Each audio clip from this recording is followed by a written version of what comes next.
We're here today in San Diego to join and be part of a protest because of the curriculum making it into California's schools. And we're here in downtown San Diego because of Assemblywoman Shirley Weber, who allowed curriculum to get into the schools of San Diego that is teaching children K through 12 who are being taught about vaginal dams, condoms, and specifically instructed how to use them. Some of these materials that have been shown to us were so offensive that we had to immediately get to the front lines to find out who God is using to protect children. The California State Department of Education has started implementing a new framework. Teachers are encouraged to teach your teenager from a book called SEX that gives descriptions about anal sex and bondage. If you don't want your 5-year-old learning about transgenderism, too bad. Teach the children. Teach the children. Whew, I'm all about education. Guys, this is Stephanie Yates. This is a mom, just like any other mom, like my wife who's standing right here with us. This is a mom who just decided I am not going to stand down when the demons come to take my kids to hell in the school. And I know that's maybe overstated for some of you, but I don't know how far overstated it is. Let me just have Stephanie, if you would. Thank you so much for being here with us and for doing all this. So tell us about today. So today I'm here supporting Alliance to Protect Children. It's another organization that's fighting alongside of Informed Parents of California and all other organizations fighting against this comprehensive sexual education on our children. We are here at the office of Shirley Weber. She authored the bill AB 329. And so we're here because she's up for re-election and we need her to be voted out. Enough is enough. And we will not stop until we get all of these people out and we get this filth away from our kids. So California teachers can go online and get this as their resources to teach the kids in what grades? Well, this one was for high school, an all-school read. So that means 9th through 12th grade, all-school read. And what was recommended was to do it for like AIDS Day, which is like, they're talking about how to do body fluid and blood play for AIDS Day. So to put this in perspective, just a short quote, this in the book says, body fluid or blood play. What it is and how do I do it? Some people enjoy any number of body fluids, sexually ejaculate vaginal, menses, urine, or blood. They may simply enjoy tasting, feeling, or smelling them during sexual activities. I'm not even going to read the rest of this because the more I do, you're going to lose your dinner or your lunch or your breakfast. The point of this is the curriculum material that ended up online as a resource for teachers. After massive objections, they still didn't completely strike the path online to get right to this resource. The stuff that they're teaching, if we don't stand as parents now, you can't imagine what your kids will come home with. You won't know what it is. I didn't know what blood play was. Never heard of that before. And when we started exposing it, they ended up taking it out of the framework, the California Department of Ed. But what they did is they said that they're not banning the books and they're still left as teacher resources online. So all they did was delete words off of the page. Now, if you go into the actual comprehensive sexuality education curriculums like Positive Prevention Plus, Right to Respectful Responsibility, Teen Talk, the link to this, Scarlett Teen is the author of this. So it links to the book anyway. And there's other resources, online resources that will link to this book as well. So even though they're saying they're removing it off of the page, it's still available.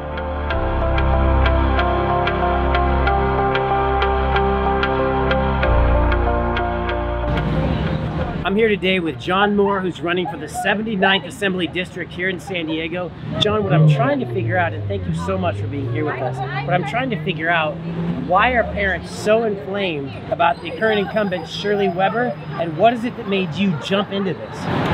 Well, what's inflamed them is that the Healthy Youth Act that Shirley Weber authored and ran through the Assembly, which is now a state law that affects all the schools in the state. What does it do? How does it affect the schools? schools? Well, because it opened the door to a sex ed curriculum. The specifics of the curriculum are really not in Shirley's law, but the one we have here in San Diego, which is maybe one of the more extreme ones, is the result of the local school board that put in a lot of sex toys and references to sex for 11-year-olds that when most of us were that age, those ideas weren't even in our head. And now it's going to go to younger kids, and maybe already has in Oceanside, like 5-year-olds.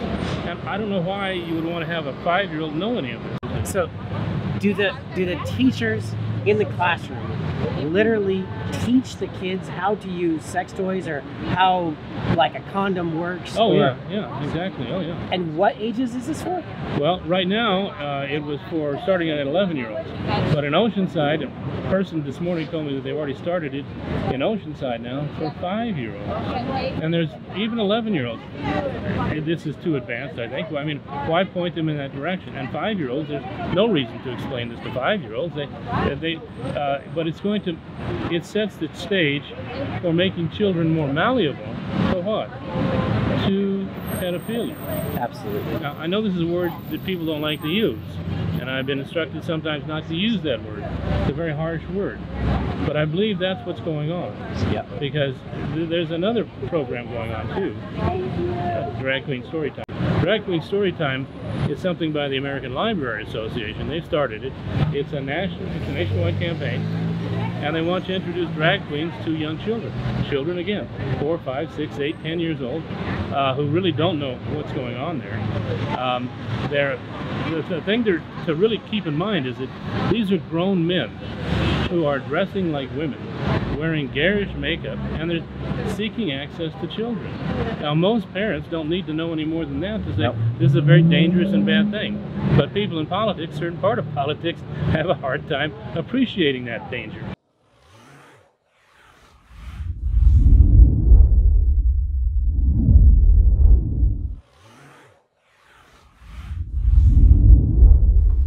Michelle, thank you so much for being here with us today. I appreciate your time and what your organization is doing. It's incredible. To bring this into context, how did God persuade you to give up as much of your life as you are now to be a part of the Alliance to Protect Children? You know, that's kind of a tough question. I'm not sure exactly how he did it. I just know that I saw some things that I just didn't think were appropriate. They were alarming, they were pornographic. Mm-hmm. I was told it was happening in public school, and I felt like I needed to get involved. And as I started getting involved, I just felt like God needed me to get involved more and more and more, and I ended up working with Alliance to Protect Children. First, what is Alliance to Protect Children? What is your guys' main sort of useful tactics right now, and then how can other people also join in, get involved, and stand up for biblical values and stand up for God in action and protect the purity and the innocence of our children? Okay, so Alliance to Protect Children, we're parents, okay? Some of us, and I won't mention, some of them are actually running for office. Praise God. Yep, so they're taking a step further. I'm not one of the ones running for office, but we do have some that are. And we're people, we have kids, we have, wives and husbands, and, we're involved. And basically what we did was we got to a point, all of us in our own way got to a point where we said enough is enough. Yeah. Okay. I have to do something. We've got to do something. And when we all got involved and we realized like, oh my gosh, this has been going on for this long, like we didn't know. And so our main thing is for political change and for just informing people and getting them activated. So not just giving them the information, we show them what's out there. We tell them, don't take our word for it, research it, but we'll help you. We have no problem helping you. We'll point you in the right direction, but we need you to be active. We need you to be a voice. When we speak to you, when you see that this is truth and we need you to reach out to someone because we're basically boots on the ground. That's what we are. We're boots on the ground for political change to point people to the knowledge of seeing what's going on so that they can do something. It all is at the voting box. So either they activate your children or you activate your children. Either they activate a globalist agenda to destroy our nation, our families, and everything that was ever the foundation of America, or we activate do. the people to stand for what it was in the first place.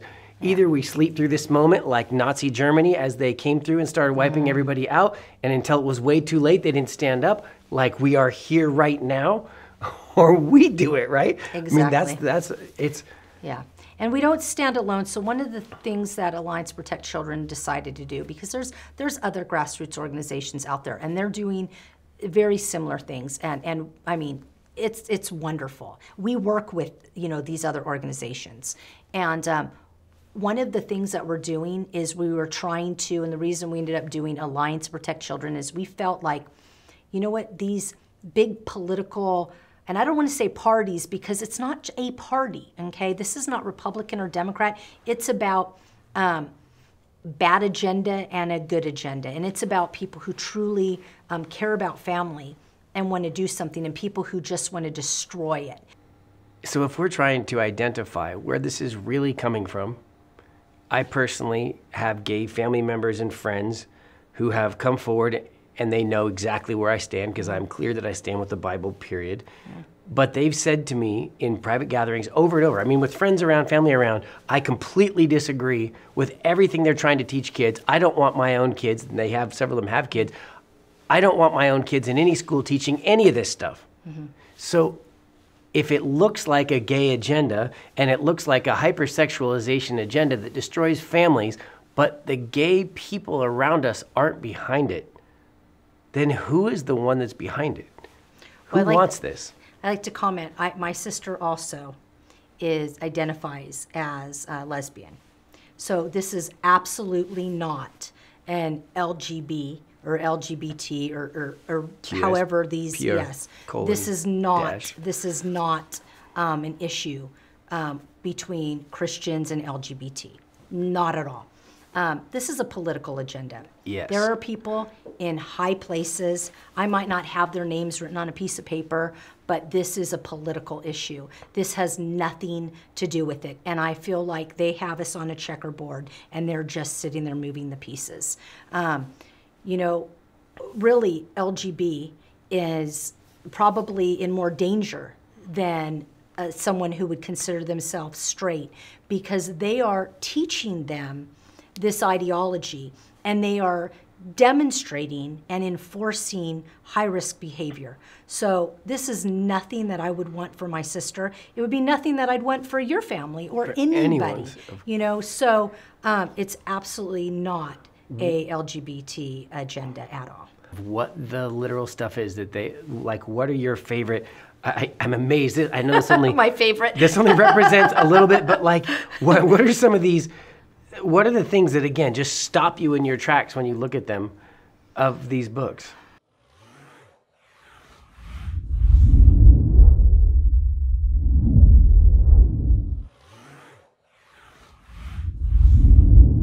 What the literal stuff is that they, like, what are your favorite, I'm amazed, I know this only, my favorite. This only represents a little bit, but like, what are some of these, what are the things that, again, just stop you in your tracks when you look at them of these books?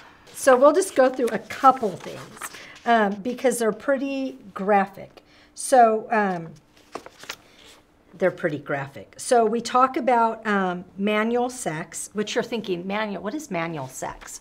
Okay, so they go in and they describe it, and they go into, I hate to say this, it's embarrassing. Say if I were a man, I'm gonna just like lift up the book in front of me. I'm gonna look the other way for a minute. They talk about masturbation with people and by yourself. Look, this is the most gentle of what's in there.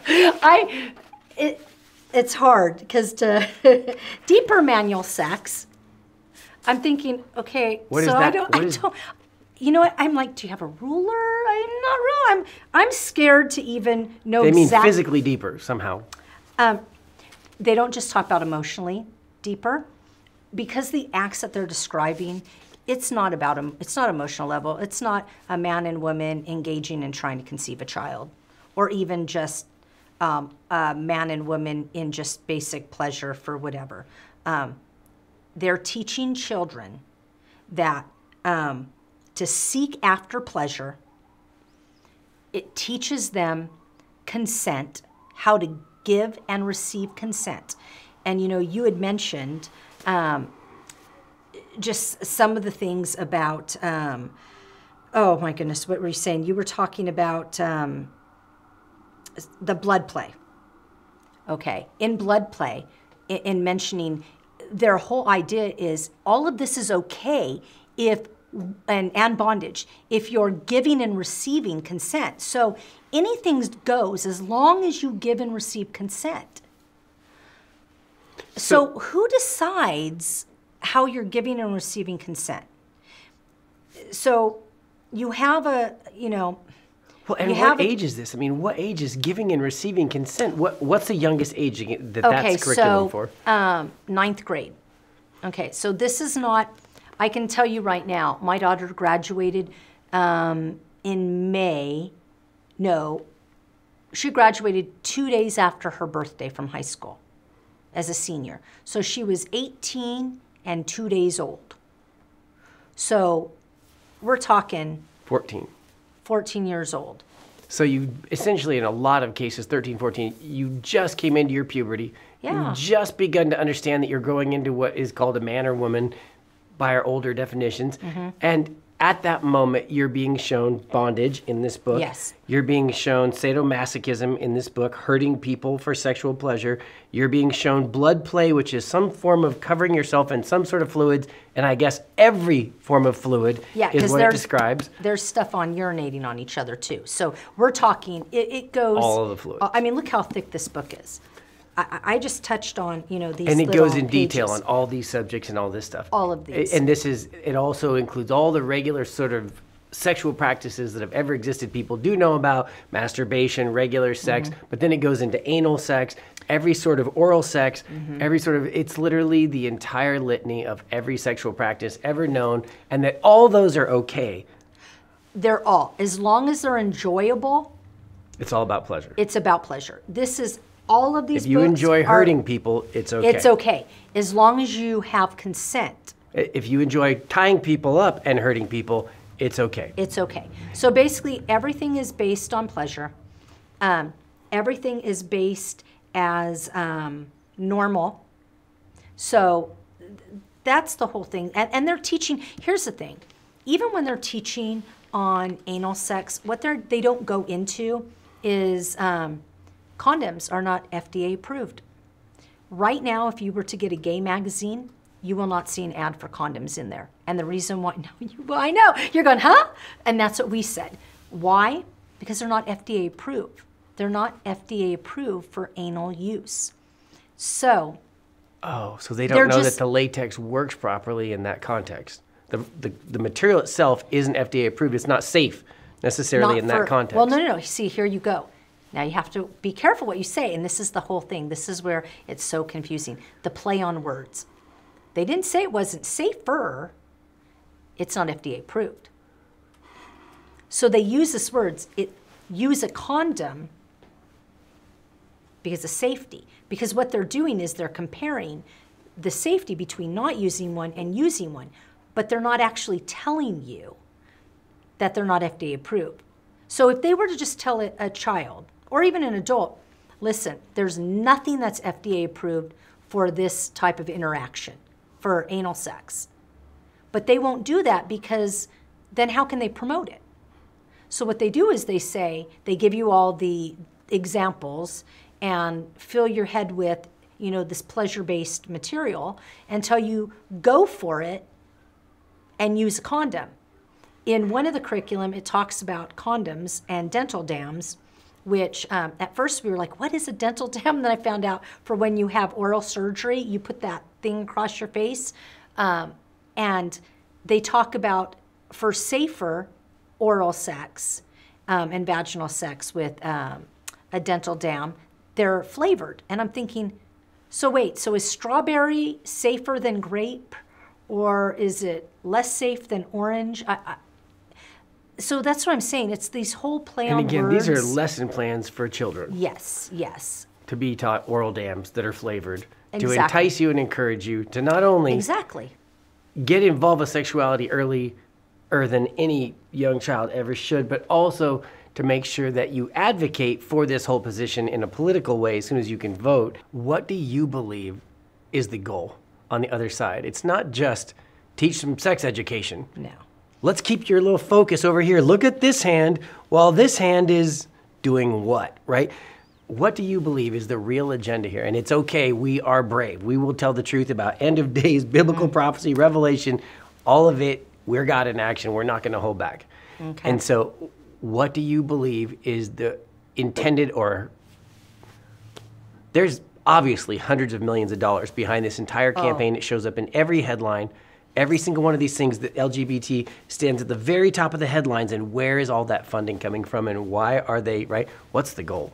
What are they after? Well, what are they after? I wish I knew exactly what they're after, but they're breaking down families is what they're doing. The whole intent is to break down families and to have a little activists. So they are creating activists. When you go on to these, what they call, first of all, it's not a sex ed.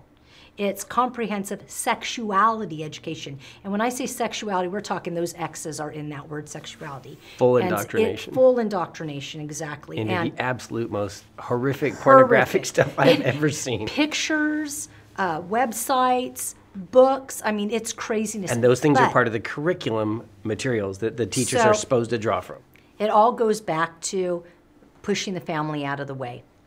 If the family is gone, who takes over? The government takes over.